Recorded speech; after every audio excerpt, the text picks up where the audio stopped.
I'm Tracy Sabol. Tonight on EWTN News Nightly, a reason to hope.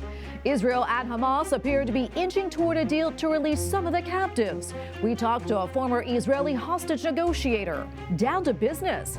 President Joe Biden plans to tackle the U.S. fentanyl crisis in light of his recent global meetings. Papal warning. Pope Francis expresses deep reservations about the direction of the Catholic Church in Germany. And time for a feast. EWTN's Father Leo Padalinghug shares some of his tasty recipes for Thanksgiving. These stories and more tonight. From EWTN, the Global Catholic Network, this is EWTN News Nightly. Thank you for being with us on the Feast of the Presentation of Mary. Our top story tonight, there is cautious optimism that a deal to release dozens of the hostages held by Hamas in exchange for a pause in fighting in Gaza could soon be announced. Here's Israeli Prime Minister Benjamin Netanyahu. We are making progress. I don't think it's worth saying more, even at this moment, but I hope there will be good news soon. So here is what we know about the potential deal so far. 50 women and children would be released. There would be a 4 to 5 day pause in the fighting, and 3 Palestinian prisoners would be traded for every one hostage. I want to bring in now Gershon Baskin. He is the Middle East director of the International Communities Organization, a human rights advocacy group. Gershon, thank you for your time. Israeli officials have been meeting to discuss a hostage deal. What does that signal to you? We understand there'll be women and children. We understand they'll be released in groups of 10. It'll be logistically difficult for Hamas because they don't want to disclose the locations where these hostages are being hidden. This is why they have demanded that Israel stop all drone flying above Gaza. Apparently, from what we've been told so far, Israel has agreed that during the times when hostages are going to be released, there won't be drones flying, but there will be at other times because Israel will be redeploying its forces to more secure locations in the hope that Hamas does not violate the ceasefire. And I understand that you spearheaded back-channel negotiations with Hamas for the release of Israeli soldier Gilad Shalit, who was kidnapped by the militant group during a cross-border attack back in 2006 and held hostage in Gaza for 5 years. Right. Is this situation similar? And for those who don't really understand that or know about that, could you kind of explain that a little bit to us? Sure. I mean, Gilad Shalit was one Israeli soldier who was held in captivity in Gaza for a period of 5 years and 4 months. He was eventually released in a deal negotiated between Israel and Hamas that I helped to negotiate, where Israel released 1,027 Palestinian prisoners for one Israeli soldier, including more than 300 Palestinians who had killed Israelis, including 4 prisoners who had killed my wife's cousin. Amongst the released prisoners included the current leadership of Hamas in Gaza. Yahya Sinwar was the most senior Hamas leader who was released in that deal, and he's the one who's masterminded and led the atrocities that took place in Israel on October 7th. The similarity right now that we're facing is the logistic procedures. On the day that Gilad Shalit was released in Gaza, after Israel had no ability to discover where he was, Hamas set out 30 identical vehicles from the center of Rafah to the Rafah border crossing, and Gilad Shalit wasn't in any of those 30 vehicles. He was in another vehicle that went on a different route, and even to the very last moment, Hamas was able to keep secret the place where he was kept hidden during those 5 years. It will be a bit more tricky for Hamas to release 50 hostages in groups of 10 without disclosing their location. I'm wondering how they're going to do it. They are very smart and very deceptive in these kind of operations. Gershon, I mean, what do you think the strategy is or was with Hamas in taking these hostages? I'm not sure that they planned to take so many women and children, infants and old people. They didn't plan to break through the Israeli border as easily as they did. Some 3,000 Palestinians crossed that border during October 7th. And it's bewildering to imagine that they could have even thought it would be possible to break through the border. I think that most of their soldiers who fought, their elite force, pretty much assumed that they were going to be killed. Many of them were killed on that day, but they did an awful lot of killing themselves. A lot of people who are not Hamas, Islamic Jihad, Popular Resistance Front, other groups crossed the border, and they also took hostages. They were all instructed by Hamas to take hostages into Gaza because the ultimate The mission of Yahya Sinwar, the leader of Hamas in Gaza, is to free Palestinian prisoners. How do you see this conflict playing out? I mean, how do you think it ends between Israel and Hamas?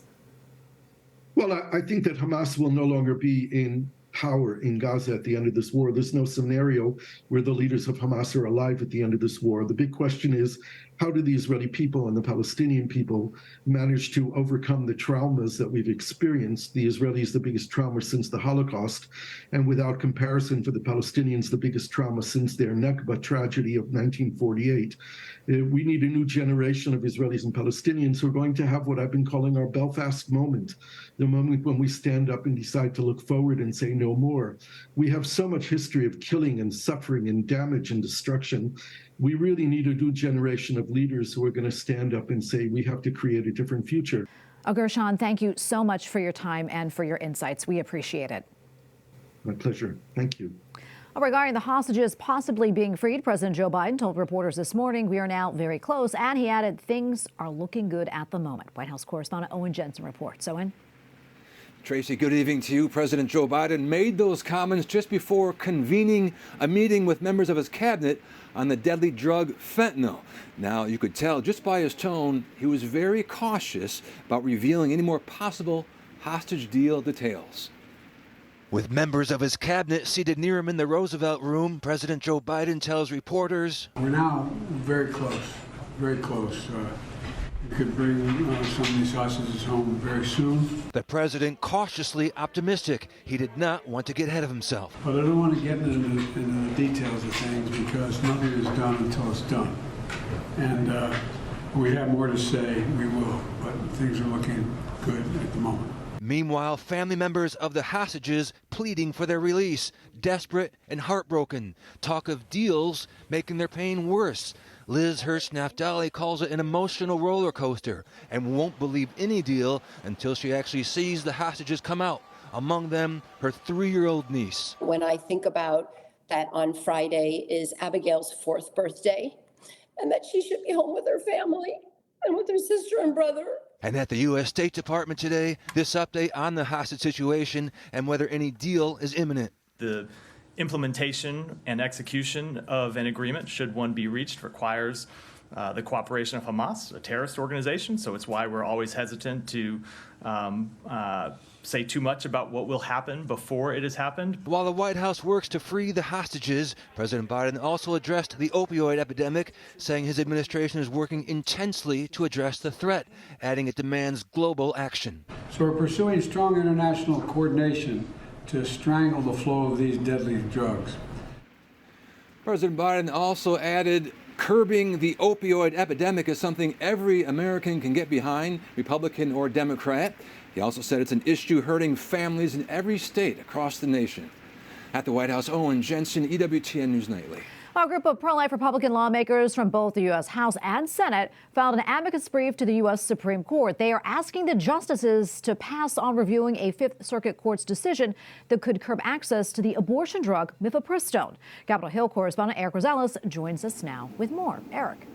Well, good evening, Tracy. 109 GOP lawmakers actually signed that amicus brief. They say when the abortion pill mifepristone was approved by the Food and Drug Administration in the year 2000, that there were approval irregularities. Lawmakers claim that the FDA overstepped its authority, and they say that these abortion pills are not only dangerous for the unborn infant, but also for the expected mother.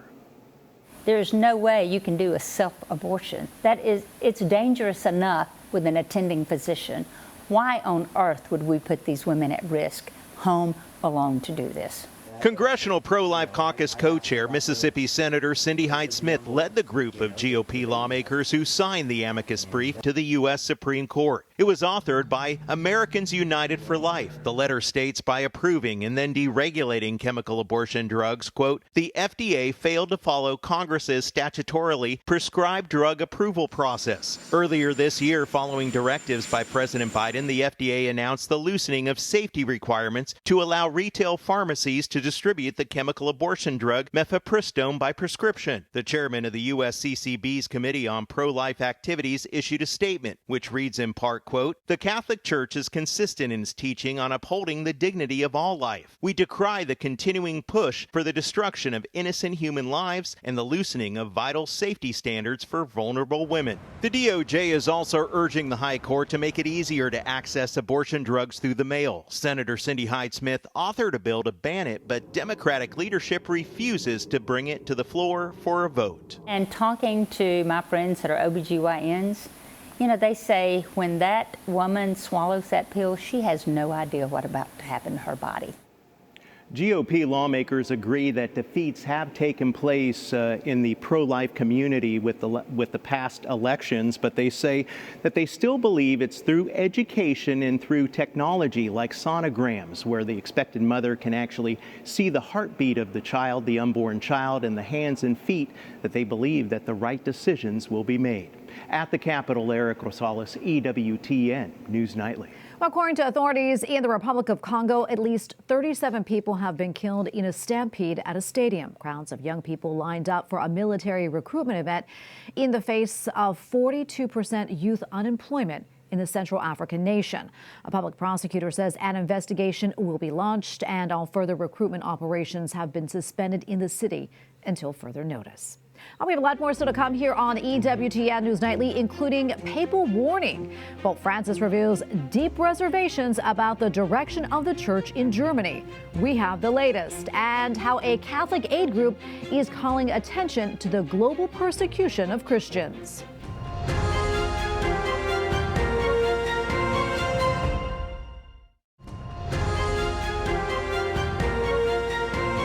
Francis says he has deep reservations about the direction of the Catholic Church in Germany. The remarks came in a letter to 4 German Catholic laywomen. It was published in the newspaper Welt earlier today. Pope Francis says the church in Germany is being steered away from the universal church's common path, adding that the country's synodal way is not in alignment with the sacramental structure of the Catholic Church. We go now to AC Wimmer, the founding editor-in-chief of Catholic news agency Deutsch. AC, great to be with you as always. So tell us, what else was in this letter to the 4 German laywomen, and do we know anything about the letter they sent to the Holy Father, which prompted his response?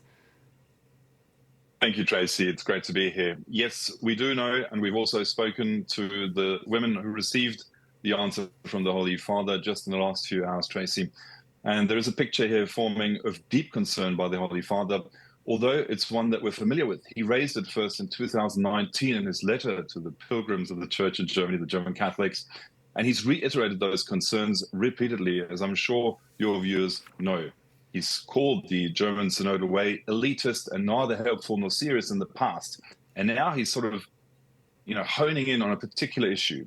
That is the establishment of a permanent German synodal council, which would be a body that would oversee the church in Germany, made up of bishops, but also lay people. And that is not in alignment with the sacramental structure of the Catholic Church. The Holy Father wrote in this letter to those 4 eminent German theologians, philosophers, and a journalist. AC, how did the Holy Father's letter appear in the German newspaper? The German newspaper, the Welt, which has great connections to those philosophers and theologians, has published the full letter, and you can read the full translation in English over at catholicnewsagency.com, Tracy. And in that letter and in the article, you can see that the Holy Father only took 4 days to respond to the letter that those 4 women who prominently quit the German synodal way, of which they were delegates, over concerns they have with the direction of this event, that he answered within 10 days. They sent the letter on November the 6th, he answered on November the 10th, and it's now come to public. AC, what has been the reaction among the faithful in Germany and even at the Vatican to the Holy Father's words on the church in Germany? The Vatican's intervened repeatedly. We've published a timeline over on CNA where you can see how those events have sort of piled up over the last few years since 2019. But Tracy, I think the most important part is whether and how we will see reactions. So that's the pertinent question. One of the theologians behind the New Beginning, an initiative that's critical of the German synodal way, has already called for a halt and on the German bishops to consider now, in the wake of the latest letter, the establishment of such a synodal council. At the same time, I heard from one of the 4 recipients of the letter that she is not expecting an official response from the German bishops, but she says, I quote, "Unrest is growing, and it will not be so easy to continue to gather the bishops around this matter almost unanimously." And she says, it's the philosopher Hanna-Barbara Goldfarkowitz, that the letter will inspire renewed confidence that the situation of the church in Germany will change for the better at the penultimate minute. AC, almost out of time, but quickly, I mean, we know Pope Francis has spoken several times about the Synodal Way, but what happens if the Germans just keep pushing ahead with this radical agenda? What might happen, Tracy, of course, is anyone's guess. The Holy Father would know, but the Vatican certainly has the ability to come good on those concerns in the sense that canonical procedures could be put in place, and the German bishops could simply be told by the Holy Father to stop with this process, to not establish the permanent synodal council. And there is a significant minority of bishops who share the concerns the Holy Father has raised. So we might see this sort of coming out in the next few days and weeks as well, Tracy, perhaps with a Vatican intervention, but perhaps also from within Germany itself. All right, AC, thank you so much. And we know you'll continue to follow this, as we will as well. Thanks a bunch. Thank you kindly. Well, we are nearly halfway through an initiative aimed at raising awareness of the global persecution of Christians. Red Week began nearly a decade ago. It was started by the Catholic group Aid to the Church in Need and draws attention by projecting red lights onto hundreds of cathedrals, churches, and monuments. Joining us now from Germany is Mark von Riedemann, head of advocacy at ACN International. Mark, great to be with you today. Tell us more about the initiative, and also what are the main activities that you all prepared for this year's Red Week? Okay, so the Red Week goes back actually to an effort that was in 2015 by our Brazilian office in Rio, when they saw the suffering of the Christians by the violence being inflicted on them by ISIS in Iraq. And so they lit the Christ the Redeemer statue red in commemoration. And after this, it kind of took its own dynamic. And today we have a Red Week where we have about 10,000 people expected to attend at events in over a dozen countries around the world. And we're going to be lighting, for example, about 20 cathedrals around the world, including, for example, St. Patrick's in Australia, about 100 churches in Germany, about 150 churches in the Netherlands, and another 100 churches in Austria, including the parliament is going to be lit for the first time in Austria. Mark, when it comes to persecuted Christians, what are the areas of most concern? And also, is the situation getting better or worse as you see it? I would have to say, regrettably, the situation is getting worse. We produce a religious freedom report every 2 years, and what we see is the reports are almost prophetic, and we see that Christian persecution is getting more acute and more intense. And, for example, just very straightforward, almost 4.9 billion people live in countries where there's serious or very serious violations of religious freedom. That's almost 1/3 of the world's countries. And Christians, by the very fact that they are in almost every country all around the world, is still the biggest faith group suffering persecution. And just some examples for you. Terrorist attacks, for example, by Islamist groups in the Middle East and Sub-Saharan Africa are exploding, and the Christians are suffering tremendous violation and persecution. Mass surveillance in China, for example, you have 560 million cameras which are tracking churchgoers because they might be considered a threat to the state. Anti-conversion laws are occurring in India and expanding now also in Nepal, where, for example, those who want to change their religion, for example, from Hinduism to Christianity, are being financially penalized, but so are those that might be helping them, the spiritual guide. And so churches are being less able to invite people to consider coming to Christianity. So this just gives you a perspective in a very brief way of the scope of the problem facing Christians today around the world. Well, Mark, thank you so much for coming on and talking to us about all this. Really important. We appreciate it. God bless. Thank you very much. It was great to be with you. Up next on EWTN News Nightly, food for thought. EWTN's Father Leo Patalinghug shares some helpful tips for this Thanksgiving. Plus, the miracle of life. A Catholic priest gets more than he bargained for while trying to buy donuts. We'll explain.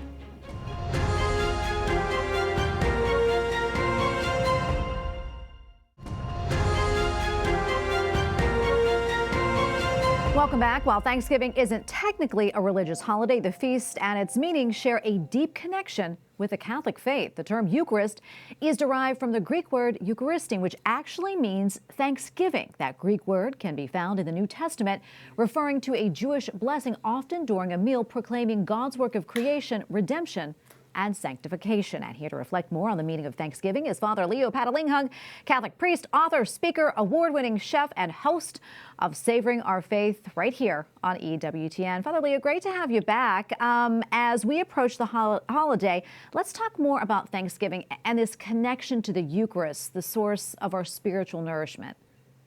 Well, actually, it happened on December the 8th in the 1500s in the now Diocese of St. Augustine in Florida, where the first Thanksgiving in the United States took place because a Mass was celebrated there.